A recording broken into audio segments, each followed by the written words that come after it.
안녕하십니까 검사님. 네, 안녕하세요. 네, 검사님 그 며칠 전 전화로 신종 보이스피싱 수법이 또 발생했다고 예, 말씀 주셨잖아요. 예. 신종 보이스피싱에 대해서 좀 말씀 좀 부탁드리겠습니다. 그러니까 이제 우리가 보이스피싱을 예방하기 위해서 송금한 그 계좌를 긴급하게 지급 정지하는 제도가 있지 않습니까? 이거를 이제 악용을 하는 거죠. 예, 종전에는 이제 1대1 그 하는 게 뭐냐면 이제 피해자한테 직접 이제 계좌를 이제 이렇게 넣도록 하고 지급 정지 이제 신청을 합니다. 그래서 2014년부터 2016년도까지 금융감독원이 이제 통계를 냈는데요. 우리가 이제 보이스피싱을 당하면 이제 그 돈이 못 빠져나가게 이제 지급 정지를 신청을 하는데 건수가 그 기간 동안에 건수가 6,922계좌가 정지가 됐답니다.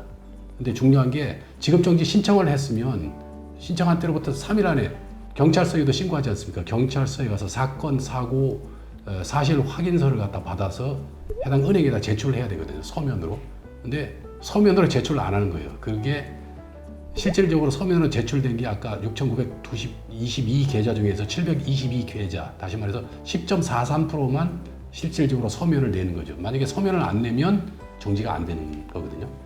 그래서 이제 그렇게 그 사이에 이제 보면은 그걸 가지고서 이제 협박해서 돈을 뜯어가는 1대1로 하는 건데 이게 조금 더 발전을 해서 이제 중간에 이제 다른 피해자를 끼워 넣는 거예요. 그래서 제가 편의를 위해서 제가 그림으로 하나 그려봤는데요. 일단은 이제 이 범인들이 이제 그 피해자 A라는 그 첫 번째 피해자하고 이제 이렇게 작업을 해서 막성앱을 시너지해서 어떤 그 피해자 A가 파란색으로 되어 있는데 A가 그 피해자 B한테 B의 통장으로 이제 돈을 이제 보이스피싱을 당해서 이제 돈을 넣어줘요 B한테. 그래놓고 근데 그것도 큰 금액이 아니고 뭐 20만 원, 30만 원인데 적은 금액을 이렇게 넣게 되면 이 피해자 A는 나중에 보니까 보이스피싱을 당한 거잖아요. 그래서 은행에다 실제로 지급 정지 신청을 해서 이제 지급 정지를 시키죠. 이제 B의 계좌를 지급 정지를 시켜요. 그러면 이 범인이 이제 B한테 마치 피해자 A인 것처럼 가장을 해서 지급 정지된 걸 풀어주겠다. 근데 이 주로 타깃이 되는 대상은 뭐냐면 중소 자영업자들, 그러니까 예를 들어서 인터넷 쇼핑몰을 한다든지 이런 사람들이 이제 그 계좌들이 이제 그 주요 타깃이 되는데, 근데 그 사람한테 이제 전화를 해서 이거 지급 정지를 풀어주겠다. 그 돈을 달라. 이게 한 4,500만 원 이제 요구하거든요. 이게 이 사람들은 인터넷 그 쇼핑몰이나 이런 걸 가지고 이제 생업을 하기 때문에 이 계좌가 왜냐하면 물품 판매 대금을 받아야 될 계좌가 정지되면 이건 아주 치명적이거든요. 그러니까는 차라리 돈을 좀 주고 그 정지된 계좌를 푸는 게 훨씬 더 낫거든요. 그래서 한 500만 원 정도 이렇게 받습니다.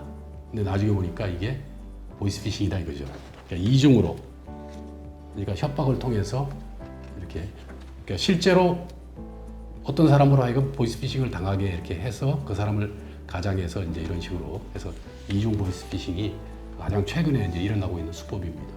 기존에는 이제 1대1 방식이었는데 그러니까 쉽게 얘기하면 범죄자가 먼저 피해자에게 돈을 입금하고 그 계좌를 허위 신고를 하여서 동결시키겠다 그렇죠. 협박을 해서 네, 합의금을 그렇지. 주면 돈을 주겠다. 실질적으로 이제 동결시킨 건 아니고 이제 협박해서 돈 뜯어가는. 시키는 척 했던 네. 건데 네. 그게 이제 수법이 발전해서 그렇죠.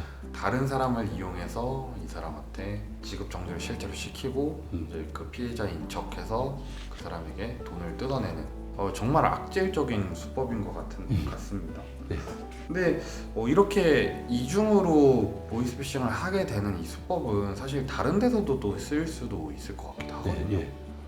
혹시 뭐 다른 그런 사례도 있을까요? 예, 또 새로운 수법이 또 하나 있습니다. 예. 그러면 이제 그 새로운 수법을 말씀해 주실 차례신 것 같은데 물이라도 한 잔 드시고 오시겠어요? 예, 알겠습니다. 네, 그러면은 또 2부에서 뵙도록 하겠습니다. 예. 1부에서 이중 보이스피싱 방법에 대해서 말씀 주셨잖아요. 예. 좀 이제 다르게 또 하는 방법이 있다고 하셔가지고 네, 그거를 좀 얘기를 해주시면 좋을 것 같습니다. 네, 답변 한번 부탁드리겠습니다. 그러니까 대포 통장을 이용해서 통장에 들어온 돈을 인출하는 게 아니고 금괴를 사서 그 금괴를 이제 파는 거죠. 그러니까 돈 세탁을 한다 그러나요? 그게 뭐냐면 세탁을 하는 방법이군요. 금년 3월 달에 있었던 얘기인데 어떤 범인이 이제 검사라고 사칭하면서 피해 남성 A라고 합시다. A의 그 계좌번호를 부르는 거예요. 당신 이런 계좌 가지고 있지? 이러면서 이 계좌가 지금 중고거래 사이트에서 지금 도용당했다. 그랬더니 이 피해자 A가 깜짝 놀랐죠. 그랬더니 그러면 앞으로 어떻게 해야 되느냐 이렇게 물었더니 하는 얘기가 그 통장에 있는 돈을 검찰이 관리하는 안전 계좌로 옮겨야 된다. 이제 이렇게 얘기를 하면서 그 금은방에 그 미리 이제 주인한테 얘기를 하죠. 금을 이렇게 해서 이제 사는데 돈을 미리 보내겠다. 그러면서 계좌를 알려달라 그래가지고 이제 그 금은방 주인한테 받은 계좌를 이 피해자 A한테 알려주는 거죠. 이쪽 계좌가 지금 검찰에서 관리하는 안전 계좌니까 여기로 돈을 보내라. 돈을 보냈어요. 근데 그리고 나서 통장에 돈이 들어오니까 이제 이 범인들이 이 A로 가장해서 그 금은방에 가가지고 아까 돈을 보낸 누군데 또 금은 찾으러 왔다. 그래서 그 금을 거기서 이제 받아서 이제 딴 금은방에 가서 이제 그걸 팔아치우는 거죠. 현금화. 그래서 이게 간단하게 이게 표를 하나 만들어 봤습니다. 그래서 이 보이스피싱 조직이 이쪽에 조직이 피해자한테 이제 그러니까 계좌 금은방의 계좌를 이렇게 알려줘서 그다음에 이번에 이제 그러면 피해자는 이제 안전 계좌로 가는 줄 알고 금은방 그 계좌로 이제 돈을 보내죠. 그러면 금은방에 가서 마치 아까 보낸 돈의 그 대가로 이제 금을 이제 찾아서 또 다른 금은방에 가서 현금화시키는 아주 고도의 수법이죠. 그러니까 현금을 인출하는 게 아니고 인출이 왜냐하면 그게 30분 지연 인출 제도도 있고 막 이러니까 그게 100만 원 넘어가는 거는 바로 그 자동화 기기에서 뽑을 수가 없으니까 이제 이런 식으로 굉장히 지능화됐다는 고도화됐다 그러나 그러면서 이제 자금 추적이 어렵잖아요. 그렇게 되면 돈 세탁을 완전히 하는 거죠. 완전하게. 좀 획기적인 것 같습니다. 그러니까 엄청나게 연구를 많이 한 것 같아요. 그러면은 이제 신종이니까 또 이렇게 당한 피해자들이 꽤 많을까요? 예. 그 A 씨를 포함해서 이제 5명이 지금 피해를 입었고요. 그 금액이 한 5억 정도 된답니다. 피해자가 5명인데, 와, 그러니까 인당 거의 1억 원을 그러게요. 당한 셈이신 건데, 와, 대단한 것 같습니다. 신종 수법이니만큼 많은 분들이 알아두고 숙지하셔야 좀 당하지 않을 것 같습니다. 네, 맞아요. 검사님 또 이렇게 또 신종 수법에 대해서 소개를 해주셔가지고 많은 분들이 피해를 안 입을 수 있게 도움이 되는 것 같고, 저희는 검사님이랑 같이 또 다른 신종 수법이 나온다면 최대한 빠르게 소개를 하도록 하겠습니다. 예. 네, 검사님 오늘도 좋은 답변 감사합니다. 예, 감사합니다.